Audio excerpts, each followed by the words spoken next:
What's going on, guys? Welcome back to another episode of Lockdown Coverage. If you guys are new to the channel, my name's Daniel. On today's episode, I'm covering your Miami Dolphins, and all I have to say is wow, holy shit, what a goddamn win the Dolphins just got in San Francisco in the 49ers' new stadium, which has only been recently built about 5 or 6 years ago. I'd have to say the Dolphins put up the most points in the history of that stadium, 43. And first off, I'm going to give it up to one of my two MVPs, and one of them is Jason Sanders, who kept us in and let us blow out the San Francisco 49ers.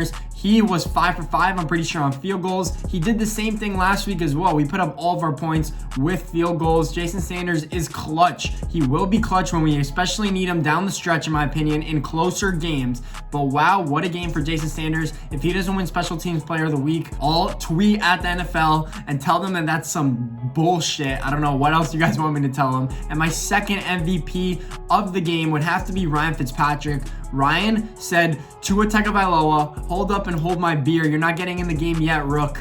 But Ryan Fitzpatrick put up a crazy game. I think his QBR was above 150. And if you guys aren't so familiar with QBR percentage, 158.3 is a perfect rating. It kind of shows how good you played throughout the game. It doesn't just consist of completion percentage and yards and touchdowns, but it's pretty much that. It also includes not giving up negative plays or sacks or throwing the ball off target. But Ryan Fitzpatrick played a phenomenal game on offense, was destroying the San Francisco 49ers defense, especially that one cornerback, Allen. I don't know his first name. If you guys watched the game, all you guys had to have seen was that Ryan would not stop throwing his way, throwing law passes to Preston Williams, and that's how we started the game, and throwing more passes to Preston Williams, and that's how we ended the game. Preston Williams as well had a phenomenal game, 4 catches, 106 yards, and a touchdown. He's showing that he's getting healthier, and this is what we've been anticipating to see from the stud wide receiver, in my opinion.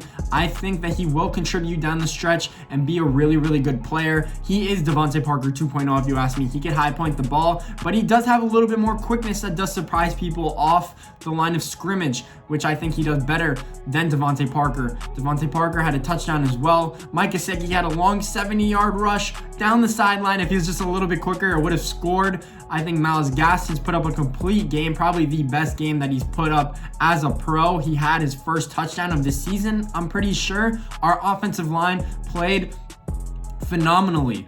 I don't know what more you want to ask. Because Austin Jackson was out and will be out for the foreseeable future, we had Jesse Davis play left tackle and Robert Hunt have his first start of his career at right tackle, and they held up. They all did really well. They did not do particularly well open up rushing lanes for this offense, and we did only average 2.8 yards per carry. We did rush for 94 yards, but that's not going to cut it. I'm just going to mention that real quick. That is probably the only negative I would say to this game, but our defense is what put the 49ers in a predicament.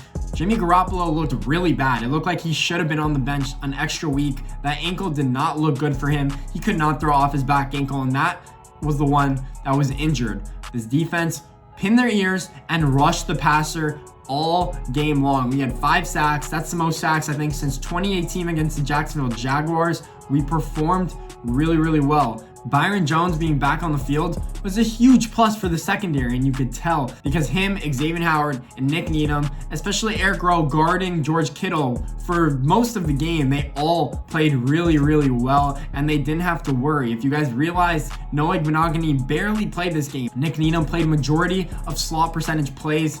Noah Igbinoghene, I said, was going to have growing struggles, and therefore he did not play in this game. He's still one of the youngest players in the NFL. Actually is the youngest player in the NFL, so I'm not surprised that he didn't play at all. Shaq Lawson was not in the game, but Van Ginkel showed why he should be. He had a strip sack. We did not recover the actual fumble, but he played really well. Other than 2 possessions, our defense forced turnovers, led to key 3-and-outs for San Francisco to give us an early 14-0 lead, and since then we did not look back. So for all you people that want to say that Tua Tagovailoa needed to start, it's just literally crazy how week in and week out the Dolphins lose a game and you persistently want Tua Tagovailoa to start to get him in the game because Ryan Fitzpatrick looks like dog shit, and then the next week Ryan Fitzpatrick goes out there and looks like a Pro Bowl player, Pro Bowl caliber quarterback, and you guys say, oh, we don't need Tua, we can hold off on him because Ryan is carrying this team. Like, get with the shits. Ryan Fitzpatrick is a good quarterback. That is why Tua Tagovailoa is on the bench. This team is going to play the New York Jets in week 6 because our schedule got a little messed up, and the Broncos are still going to be playing the New England Patriots. That game did get canceled. That's why that matchup will go into Sunday of next week, and we will play the Jets instead of playing them in back-to-back weeks later in the season. We should be 500 going into our bye week in week 7.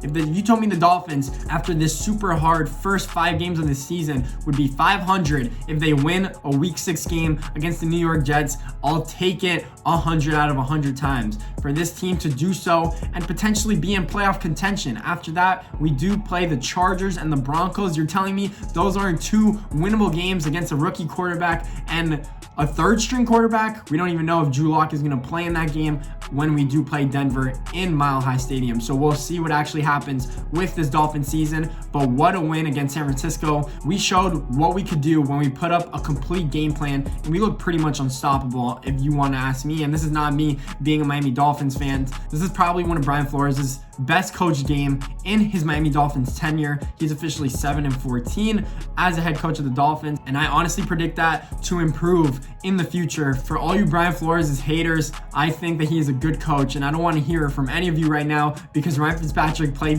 one of the games of his career, and the Dolphins put up a complete game plan in all facets of the game, forced turnovers, scored touchdowns, kicked field goals, did whatever we needed to do to win, and we blew out San Francisco. Since the opening tip, it was not a game in my opinion. So guys, thanks for watching this video. Please subscribe to the channel if you guys enjoy Dolphins content. I will be posting Dolphins video weekly throughout the season. Thank you guys for watching. Leave a thumbs up if you guys enjoy the video as well. See you guys soon.